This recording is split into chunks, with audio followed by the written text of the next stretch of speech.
The blistering Afghan sun beat down mercilessly on Kandahar Air Base as Staff Sergeant Jake Morrison stepped off the transport plane, his duffel bag slung over one shoulder and sweat already pooling beneath his Kevlar vest. The familiar sounds of military life surrounded him, helicopters thundering overhead, the distant crack of rifle fire from training ranges, and the constant hum of generators keeping the base operational in this godforsaken desert. This was his third deployment, but something felt different this time. There was an edge to the tension, a weight in the air that spoke of increasing danger beyond the wire. Jake had been dreading this moment for weeks, ever since his orders came through. Not the deployment itself. He was a seasoned infantry soldier who'd earned his stripes in Iraq and knew how to handle combat. What terrified him was the assignment waiting for him here. K-9 handler. The very thought made his palms sweat and his heart race in a way that enemy fire never could. The scar on his left calf throbbed as it always did when he thought about dogs, a phantom pain from when he was 8 years old. The neighbor's pit bull had gotten loose, catching young Jake as he rode his bicycle past their house. The attack lasted only minutes, but the terror had lasted a lifetime.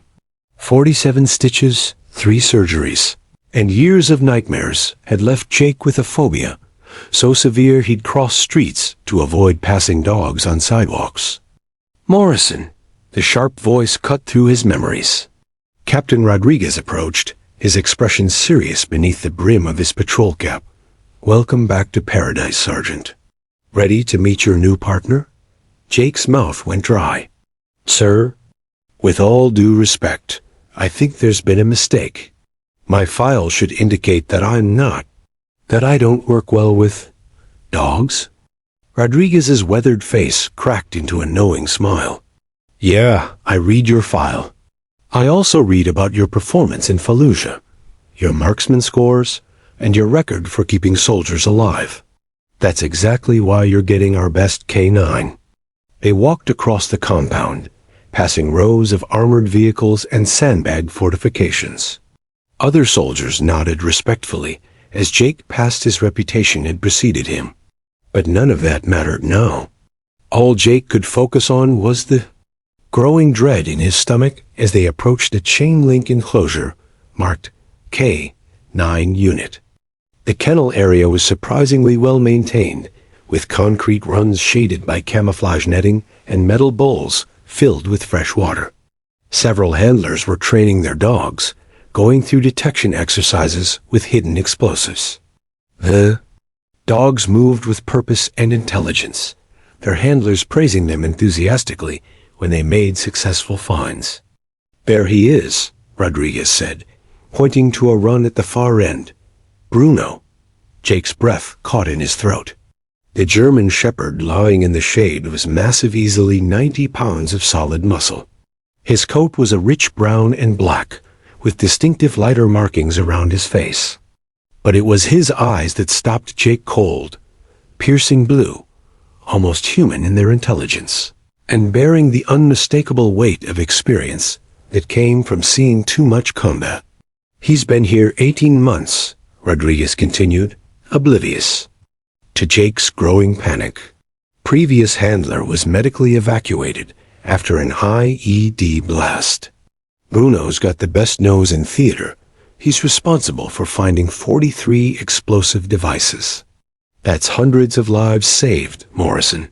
Maybe thousands, when you count the civilians who would have been caught in those blasts. A handler named Sergeant Collins joined them, a young woman with kind eyes and calloused hands. Bruno's special, she said softly. He seems to sense things before they happen. Last month, he stopped cold during a patrol and wouldn't move forward. Turns out there was a sniper positioned exactly where they would have walked. He saved 8 soldiers that day. Jake tried to speak, but his throat had constricted. The dog Bruno had lifted his head and was watching him now.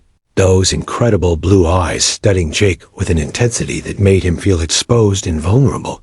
The thing about Bruno, Collins continued, is that he chooses his handler. as much as we choose him. He's worked with 3 different soldiers since his original handler left, and he's never really bonded with any of them. Good working relationships, but not that special connection that makes a K9 team truly effective. Rodriguez unlocked the kennel gate. Go on in, Morrison. Let him get your scent. Jake's feet felt like lead weights. Every instinct screamed at him to run, to find Rodriguez later, and convince him this was a terrible mistake.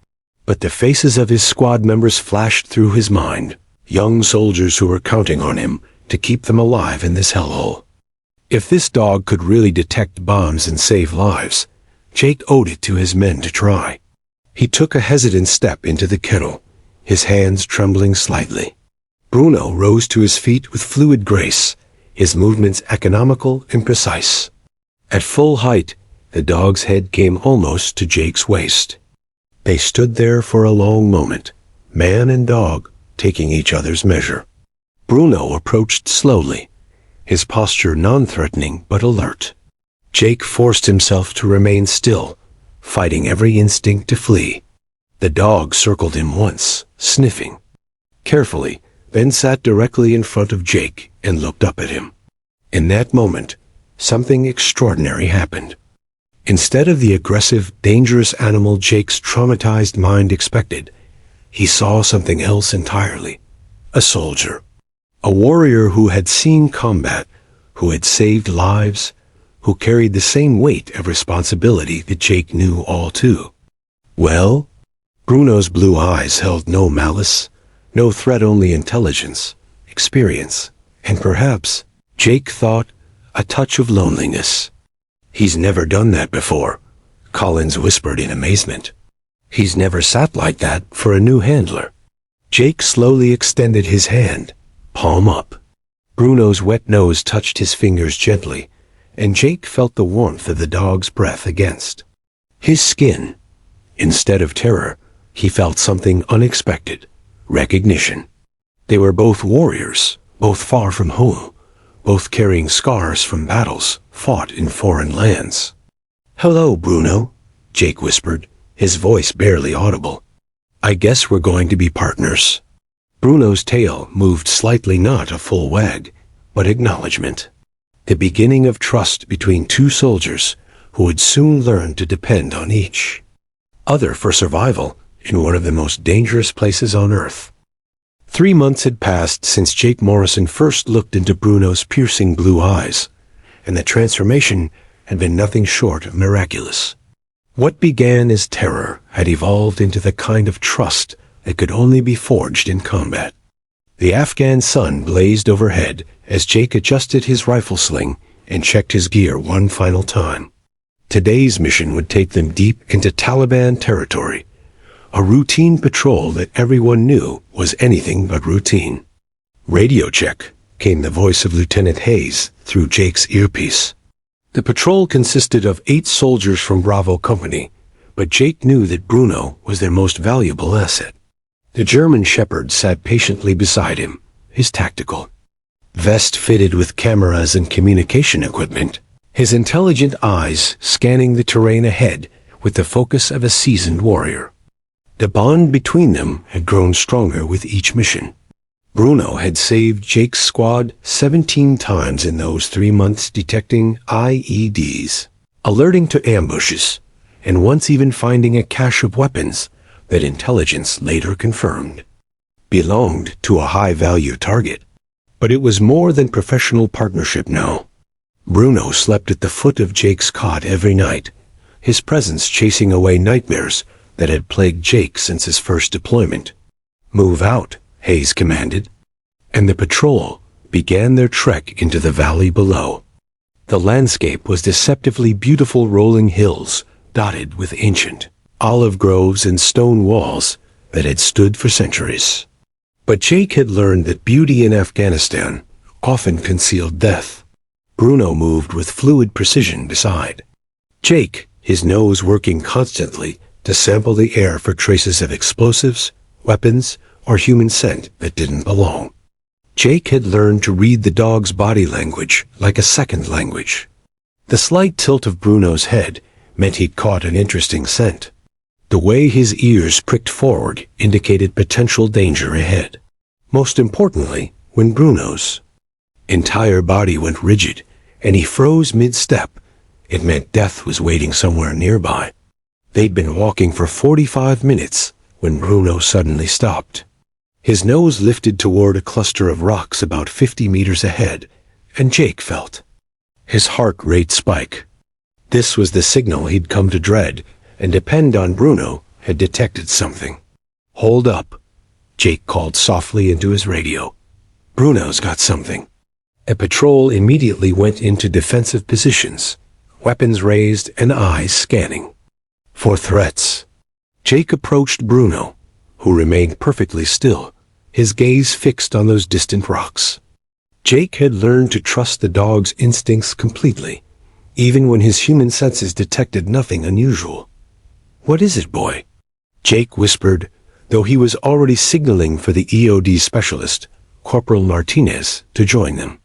Bruno's nose twitched, and he took 2 careful steps forward before setting his trained signal for explosive devices.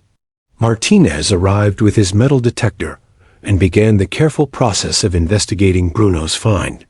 20 minutes later, he'd uncovered a sophisticated IED buried beneath what appeared to be natural rubble. The device was powerful enough to have killed everyone in the patrol and destroyed any vehicles that might have followed their route. "Damn good catch," Martinez muttered, carefully photographing the device before beginning the delicate work of disarming it. This thing was professionally made. Taliban are getting better at hiding these. Jake knelt beside Bruno and scratched behind his ears, feeling the warm satisfaction that came with another successful find. "Good boy, Bruno, good boy." The dog's tail wagged slightly, his version of a victory celebration, before his attention returned to the terrain ahead. But as they continued their patrol, Jake noticed something in Bruno's behavior that made him uneasy. The dog's movements had become more agitated, his head turning frequently to scan their flanks. Years of combat experience had taught Jake to trust his instincts, and right now, Bruno's body language was screaming that danger was approaching from multiple directions. "Lul-T," Jake called quietly to Hayes. "Bruno's acting hinky. I think we might have company." Hayes studied the surrounding hills through his binoculars. The terrain provided excellent cover for potential ambushers' rocky outcroppings, terraced fields, and ancient stone walls that could conceal an entire squad of insurgents. "I don't see anything, but I trust your dog's nose more than my eyes." "What's he telling you?" Before Jake could answer, Bruno's behavior shifted dramatically. The dog's hackles rose, and he moved to position himself between Jake and the rocky hills to their east.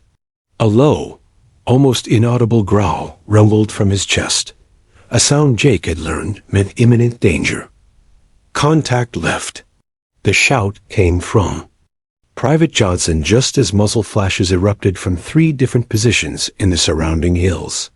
The distinctive crack of a K-47 fire filled the air, and bullets began snapping overhead and kicking up dust around the patrol. "Jake, go for cover behind a low stone wall." Bruno pressed against his side.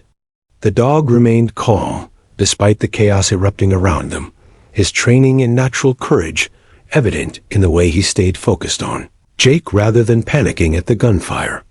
This was exactly what Jake had feared. They were caught in a coordinated ambush with limited cover and no immediate support. "We've got shooters in 3 positions," Hayes shouted over the radio, requesting immediate air support and QRF backup. The firefight intensified as the patrol returned fire, but their position was precarious. The Taliban fighters had chosen their ambush site well, with multiple elevated positions providing overlapping fields of fire. Jake could see muzzle flashes from at least 12 different weapons, meaning they were heavily outnumbered. That's when Bruno did something that would be talked about in military circles for years to come. Without warning or command, the German shepherd bolted from cover and began racing toward the eastern hill, where the heaviest fire was coming from.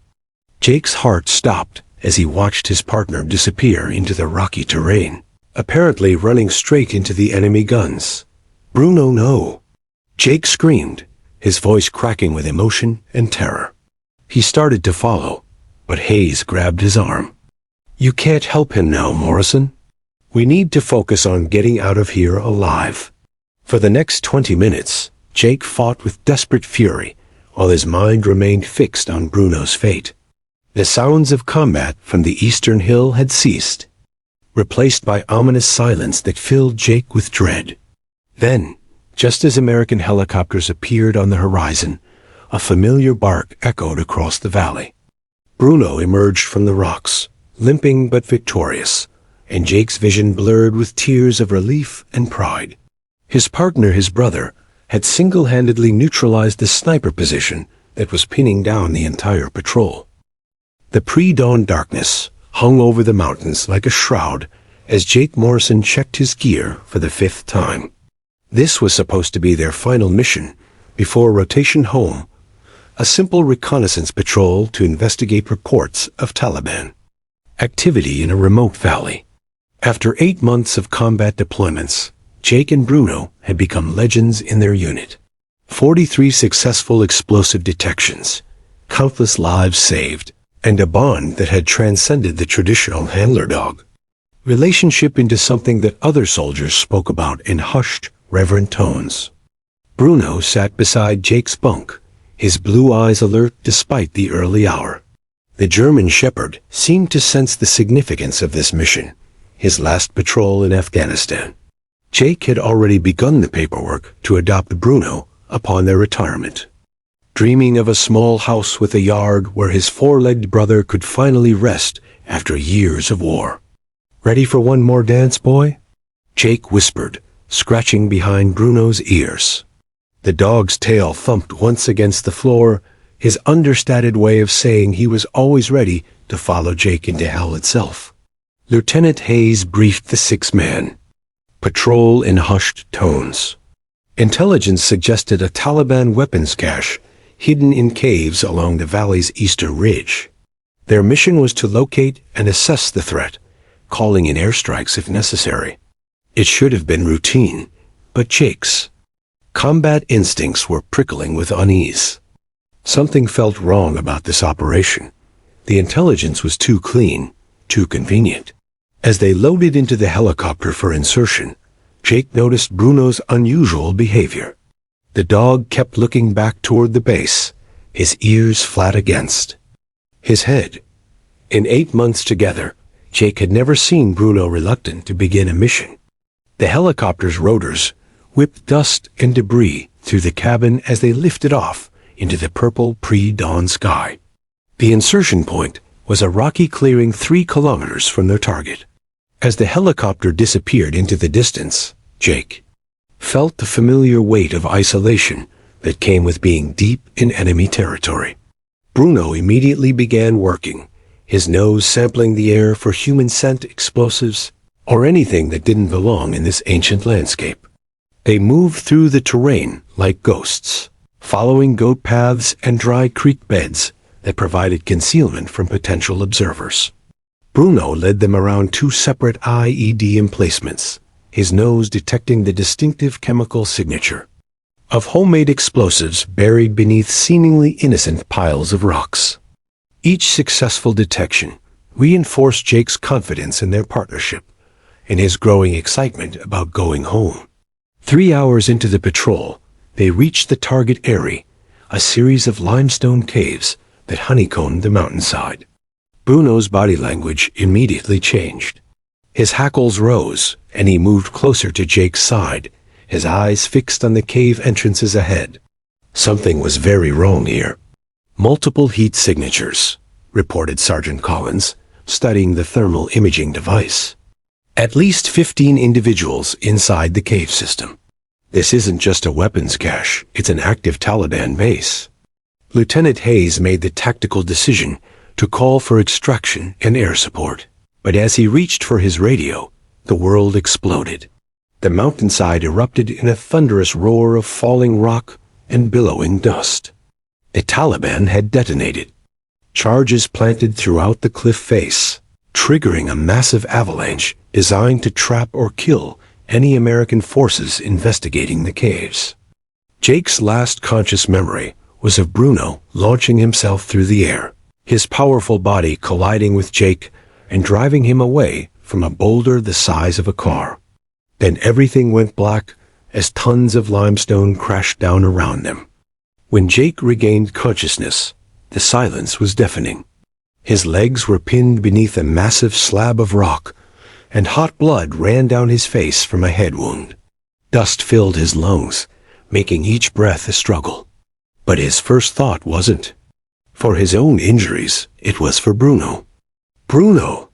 Jake's voice came out as a hoarse whisper. "Bruno, where are you?" A weak whimper answered him from somewhere in the darkness. Jake's heart clenched as he realized his partner was hurt, possibly dying, somewhere in this tomb of fallen stone. Using his hands, Jake began feeling around in the rubble, ignoring the agony in his crushed legs. His fingers found warm fur, and relief flooded through him. Bruno was alive, but barely. A piece of jagged shrapnel protruded from the dog's side, and his breathing was labored. Blood matted his usually pristine coat, and his blue eyes were glazed with pain and shock. "It's okay, boy," Jake whispered, pulling Bruno close to his chest. "We're going to be okay. Help is coming." But even as he spoke the words, Jake knew they might be lies. The radio was buried somewhere in the rubble, and their GPS beacon had been destroyed in the blast. They were trapped in a collapsed cave system in one of the most remote areas of Afghanistan, with no way to signal for help. That's when Jake heard voices distant but growing closer. Taliban fighters speaking in rapid Pashto were approaching the rockfall, probably to confirm that their trap had worked. Jake's blood ran cold as he realized their situation had gone from desperate to hopeless. Even if rescue teams were looking for them, the Taliban would find them first. Bruno must have heard the voices too, because despite his grievous wounds, the German shepherd began trying to stand. His legs shook with the effort, but his protective instincts overrode his pain. He positioned his failing body between Jake and the approaching voices, ready to defend his handler one last time. "No, Bruno," Jake whispered desperately. "You've done enough. You've saved me so many times. Just rest now, please." But Bruno's blue eyes held the same determination they'd shown on that first day at Kandahar Air Base. He was a warrior, a protector, and he would stand guard over his brother until his last breath. Blood from his wound dripped steadily onto the stone floor, marking each precious second they had left together. The Taliban voices grew closer, and Jake could hear boots crunching over loose stone. Soon they would be discovered, and Jake was powerless to defend either of them. All he could do was hold his wounded partner and prepare for whatever came next, knowing that Bruno would face it beside him with the courage that had made him a legend among the soldiers of Kandahar Air Base. The rhythmic beeping of medical equipment filled the sterile air of Walter Reed Medical Center as Jake Morrison drifted in and out of morphine-induced consciousness. Fragments of memories haunted his dreams, the crushing weight of limestone, Bruno's labored breathing against his chest, and the distant sound of Apache helicopters that had ultimately saved their lives. The rescue had come just as Taliban fighters reached their position, turning what should have been certain death into a miraculous extraction under fire. Jake's eyes fluttered open to find his wife Emma sitting beside his bed, her face etched with worry and exhaustion. Dark circles under her eyes suggested she'd been maintaining this vigil for days. The moment she saw him stirring, relief flooded her features like sunrise, breaking through storm clouds. "Hey there, hero," she whispered, taking his hand in both of hers. Her wedding ring felt cold against his skin, a tangible reminder of the life waiting for him beyond these hospital walls. Welcome back to the land of the living. Jake tried to speak, but his throat felt like sandpaper. Emma quickly held a cup of ice chips to his lips, and the relief was immediate. As his head cleared, the memories came flooding back, not of his own injuries, but of something far more important. "Bruno," Jake croaked, his voice barely audible.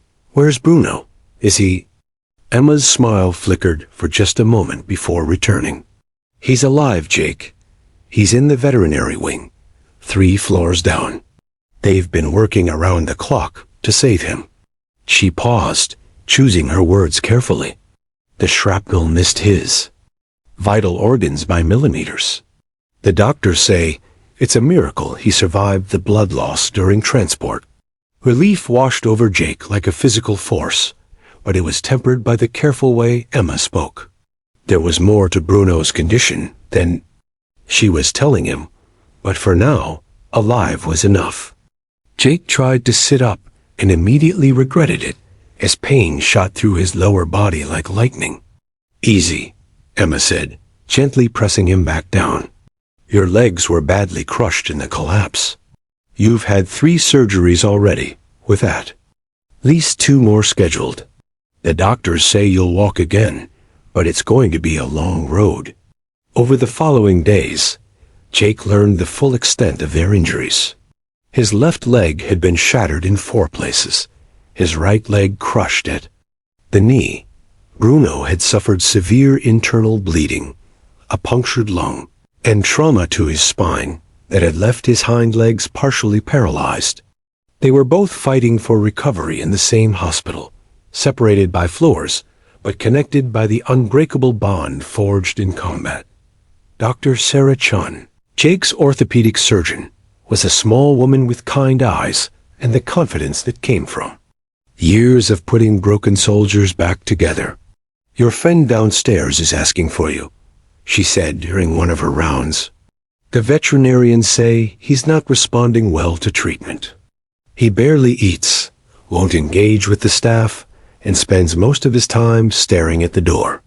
Jake's heart clenched at the thought of Bruno, suffering not just physical pain, but emotional anguish. "Can I see him, please?"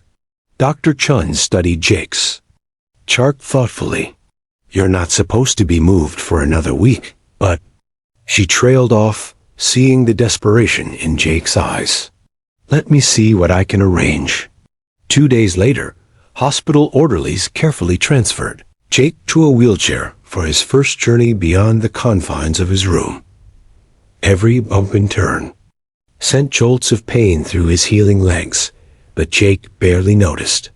His entire focus was on the elevator descending toward the veterinary wing, toward his partner who needed him. The veterinary hospital was a world unto itself, filled with the sounds of whimpering animals and the gentle voices of medical staff. Dr. Martinez, Bruno's primary veterinarian, met them at the entrance with the expression that mixed hope with concern. "He's been deteriorating since he arrived," Dr. Martinez explained as they navigated the hallway. "Physically, he's healing well. The shrapnel wound is closing nicely, and we've managed to restore partial feeling to his hind legs. But mentally ... He shook his head.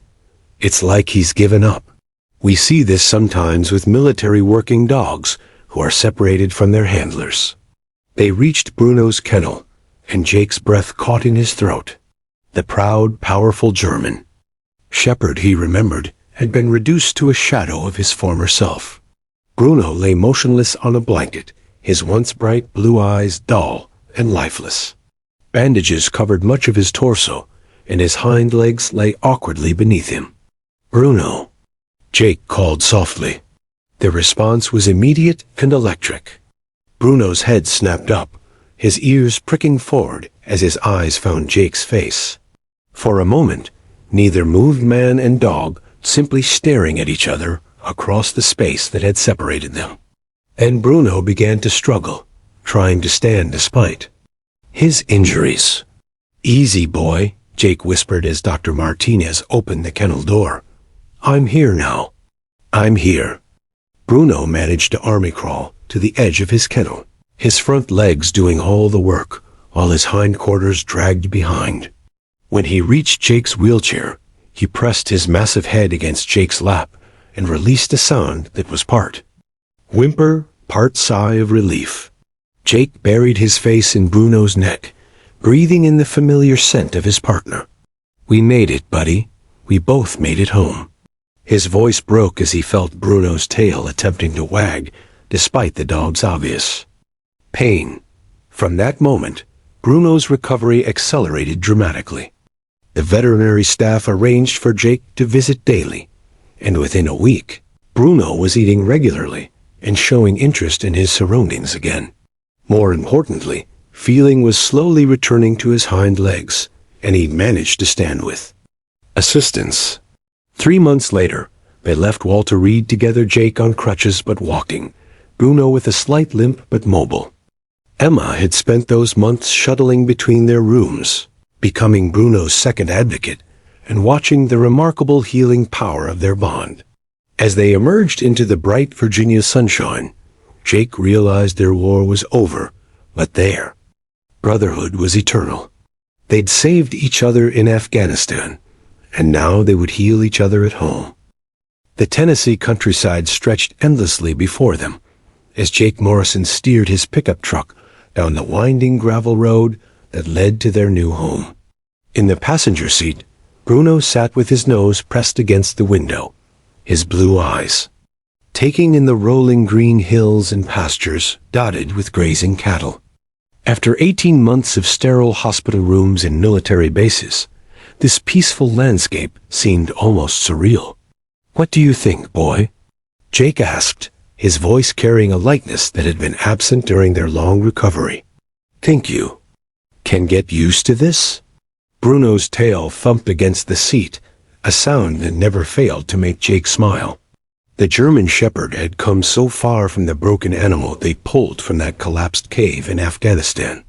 His limp was barely noticeable now, and while his hind legs weren't quite as strong as before, he could run and play almost like his old self.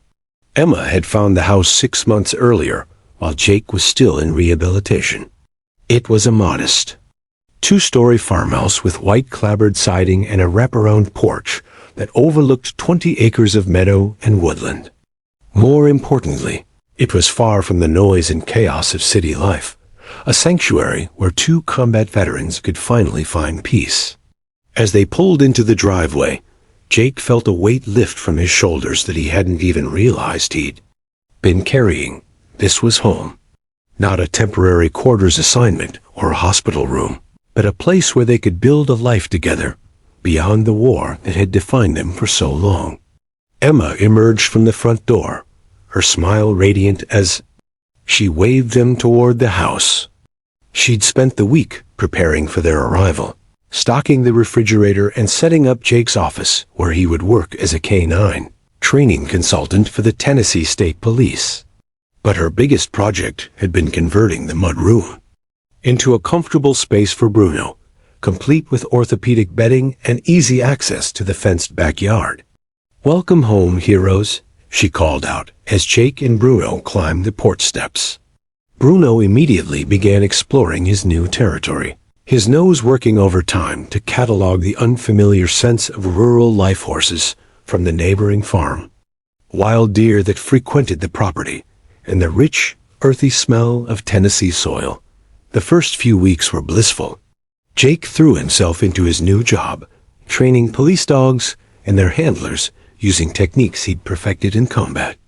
Bruno seemed to relish his role as demonstration dog, showing young K-9 South how to properly detect explosives and track suspects. His reputation had preceded him.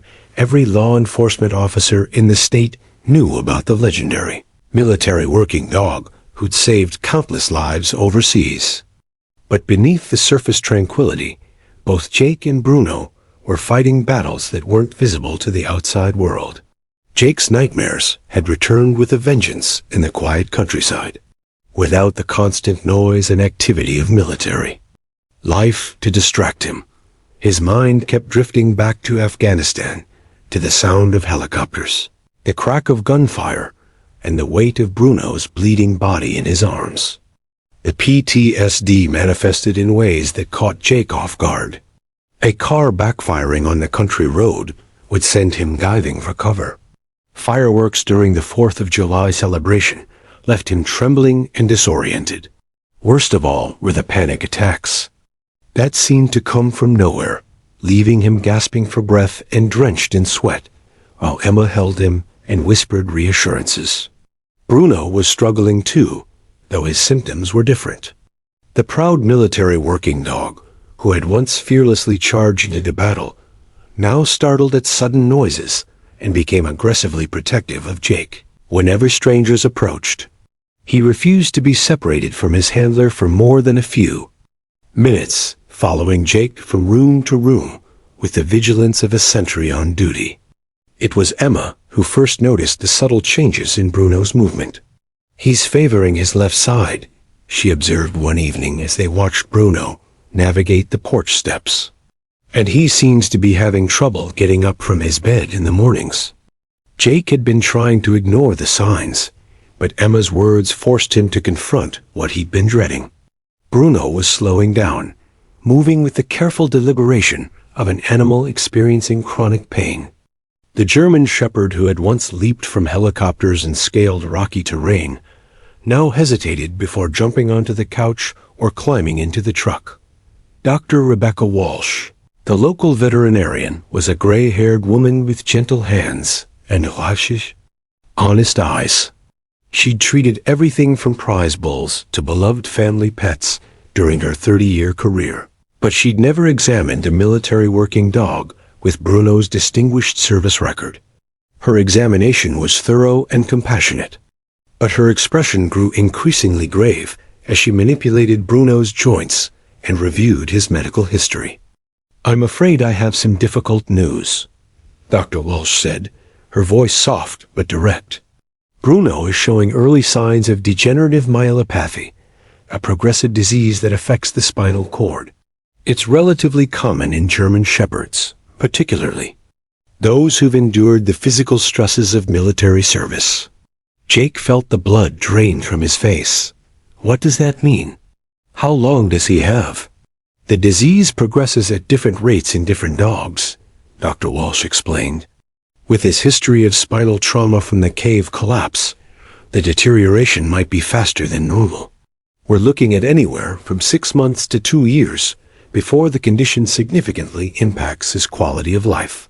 The drive home was silent, both Jake and Emma lost in their own thoughts, while Bruno dozed peacefully in the back seat, blissfully unaware of the conversation that had just sealed his fate.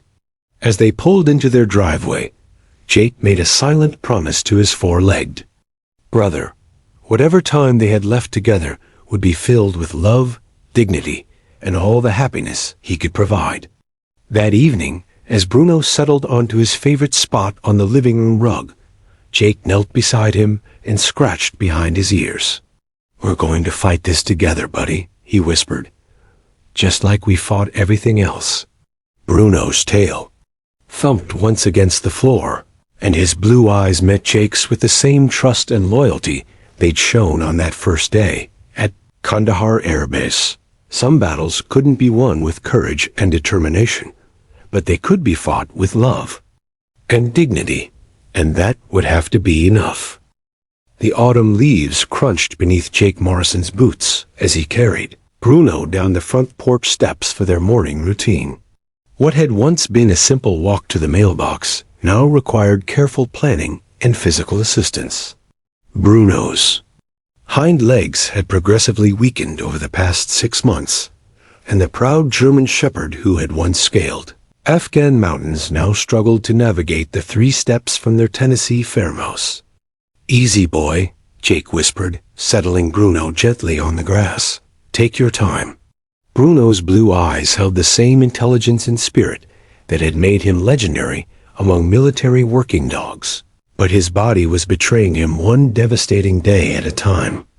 The degenerative myelopathy was advancing faster than Dr. Walsh had initially predicted, stealing Bruno's mobility with relentless efficiency. Yet his tail still wagged whenever Jake approached, and he still insisted on accompanying his handler. Everywhere, even if it meant being carried. The spare bedroom had been converted into a makeshift veterinary clinic, filled with equipment that Jake had purchased with money borrowed against their mortgage. Hydrotherapy equipment, acupuncture needles, supplements, prescription medications, and a specialized wheelchair designed for dogs with spinal injuries crowded the space. Jake had become an expert in canine physical therapy, spending hours each day helping Bruno maintain what strength remained in his failing body. The underwater treadmill sessions are helping maintain his muscle tone, explained Dr. Martinez, the veterinary neurologist Jake had flown in from the University of Tennessee. But we need to be realistic about the progression of this disease. The stem cell therapy might slow the deterioration, but it won't reverse the damage that's already occurred. Jake nodded, but internally he refused to accept defeat.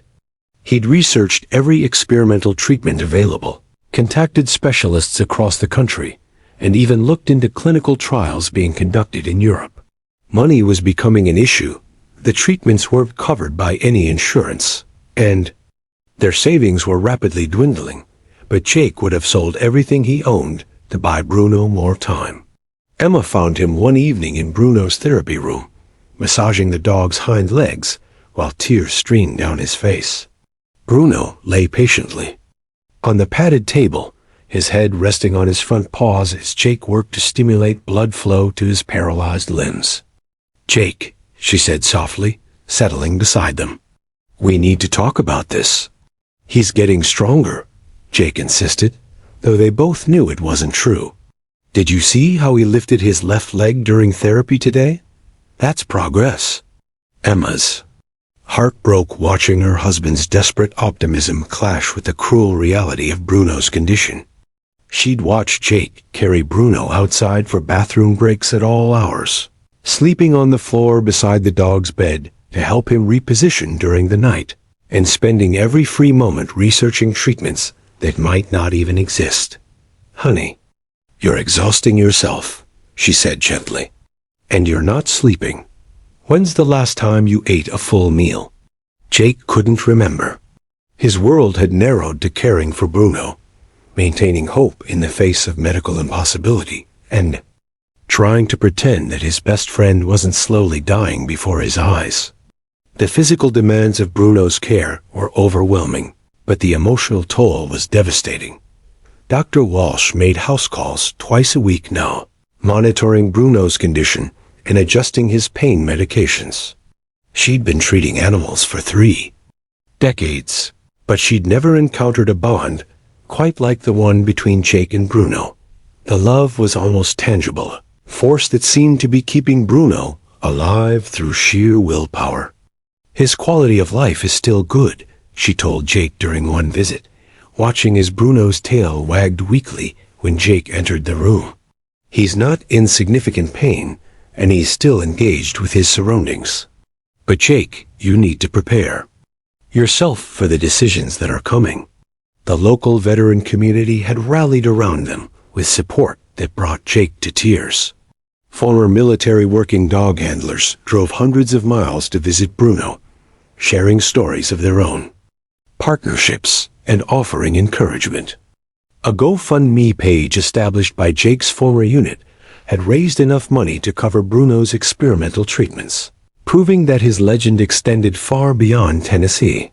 But despite all the love, support, and medical intervention, Bruno continued to decline. The dog who had once detected explosives from hundreds of yards away now struggled to lift his head for more than a few minutes. His appetite had decreased, and he spent most of his time sleeping, though he always seemed to know when Jake was nearby. One particularly difficult morning, Jake found Bruno unable to lift himself from his bed, despite obvious effort. The German shepherd's breathing was labored, and for the first time since his diagnosis, he seemed unable to muster his usual enthusiastic greeting. "I'm here, buddy," Jake whispered, kneeling beside Bruno's bed and stroking his head. "I'm always here."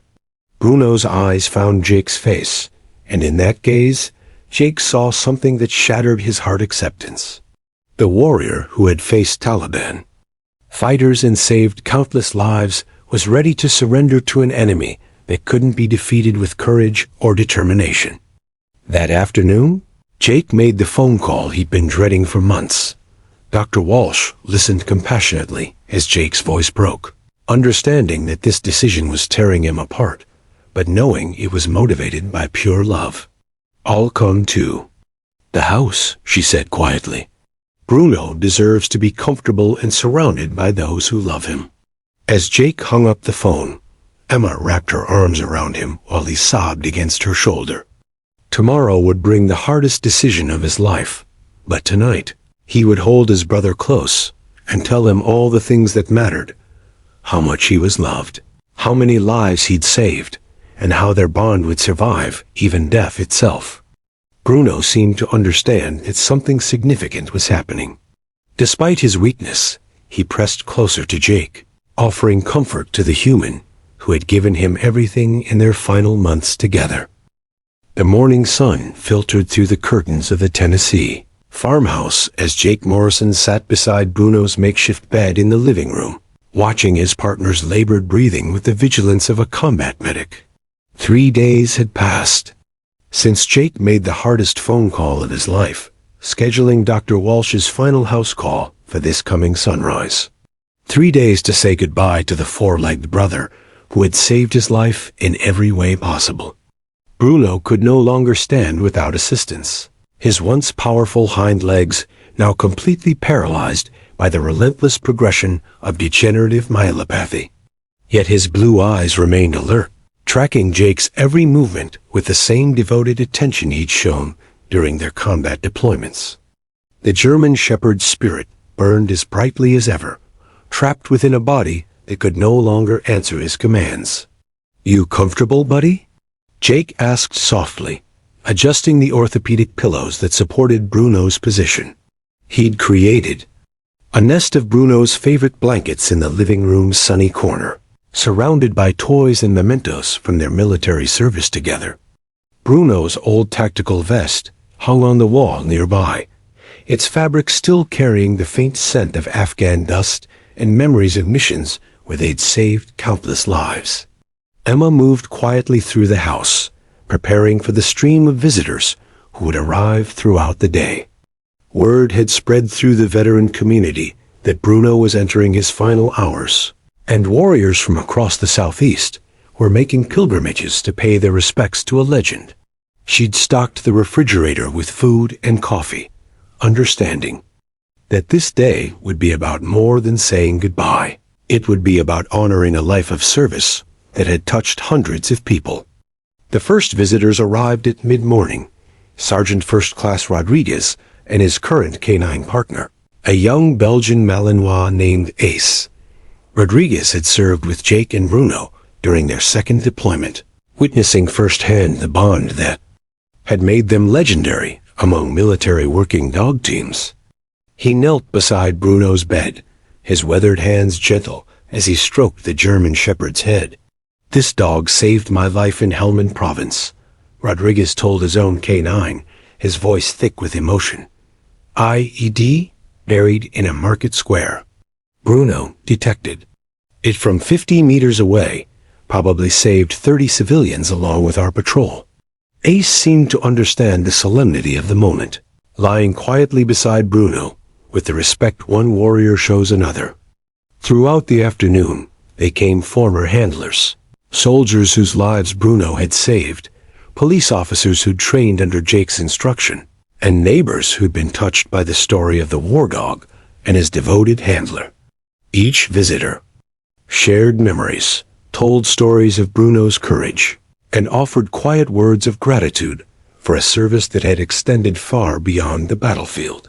Colonel Sarah Mitchell arrived in the early evening, still in uniform despite being off duty. She'd commanded the K-9 unit at Kandahar Air Base during Jake and Bruno's deployments, watching their partnership evolve from tentative beginnings to the stuff of military legend. In her hands, she carried a folded American flag and a wooden case. containing Bruno's military decorations medals, earned through blood, courage, and unwavering loyalty. The Army doesn't typically conduct formal ceremonies for retiring military working dogs, she said, her voice steady despite the emotion in her eyes.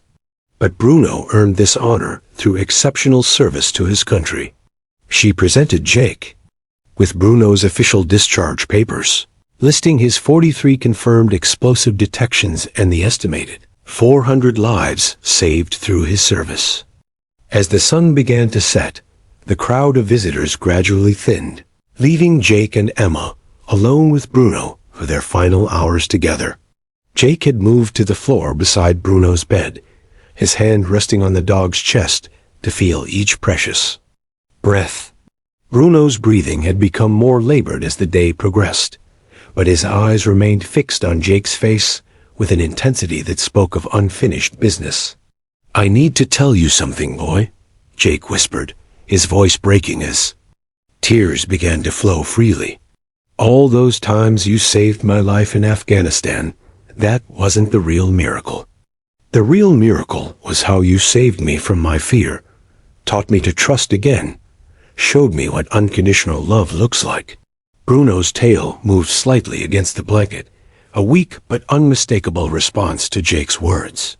Even in his weakened state, the German Shepherd was still trying to comfort his handler, still putting Jake's emotional needs before his own physical suffering. Emma sat nearby, tears streaming down her face as she witnessed the final chapter of an extraordinary partnership. She'd watched Jake transform from a broken soldier into a man who understood the healing power of love, largely because of his relationship with Bruno. The dog had been more than a pet or even a partner. He'd been Jake's salvation, his bridge back to humanity after the dehumanizing experience of war. "The vet will be here at sunrise," Jake said softly. His words meant as much for himself as for Bruno. "We'll do this together, just like we did everything else. You won't be alone, and you won't be in pain. I promise you that, brother." Bruno seemed to understand, pressing his head more firmly against Jake's hand. In that touch, Jake felt everything they'd shared, the terror of their first meeting, a trust built through countless dangerous missions, the love that had sustained them through combat and injury, and the slow agony of this final illness. As midnight approached, Jake settled onto the floor beside Bruno's bed, pulling a pillow and blanket down to spend their last night together in the same position they'd shared in countless Afghan bunkers. Bruno's breathing had grown more shallow, but his body relaxed when Jake lay down beside him, one hand resting protectively on his friend's neck. "Sleep now, buddy," Jake whispered into the darkness. "Tomorrow we complete our final mission together, and wherever you go next, I'll carry you with me until we meet again." In the quiet Tennessee night, with stars visible through the window and the sound of crickets providing nature's lullaby, two warriors rested together for the last time, their bond unbreakable even in the face of approaching dawn. The first rays of dawn painted the Tennessee sky in shades of pink and gold as Jake Morrison held Bruno in his arms for the last time. The German Shepherd's breathing had grown increasingly shallow throughout the night, each breath a precious gift that Jake counted like a miser hoarding gold. Emma sat beside them on the living room floor, her hand resting gently on Bruno's head, completing the circle of love that had sustained them through the darkest moments of this journey. Dr. Rebecca Walsh arrived precisely at sunrise, carrying her medical bag with the reverent care of someone who understood the sacred nature of her mission. She'd performed this final act of mercy hundreds of times during her career, but never for a patient whose life had touched so many others. The veterinarian moved quietly, setting up her equipment while Jake whispered words of love and gratitude into Bruno's ear. "Thank you for your service, Bruno," Dr. Walsh said softly, kneeling beside them. "And thank you for teaching us all what courage looks like." Jake's throat constricted as he struggled to find words adequate for this moment. How do you say goodbye to someone who saved your life repeatedly, who loved you unconditionally, who transformed you from a broken soldier into a whole human being? The magnitude of their bond seemed too large for language, too profound for any expression, except the tears that flowed freely down his face. "I need you to know something, boy," Jake whispered, his voice breaking as Bruno's blue eyes focused on his face with that familiar intensity. "Every life you saved in Afghanistan, every bomb you detected, every soldier who went home to their family, because of you, they're all part of your legacy.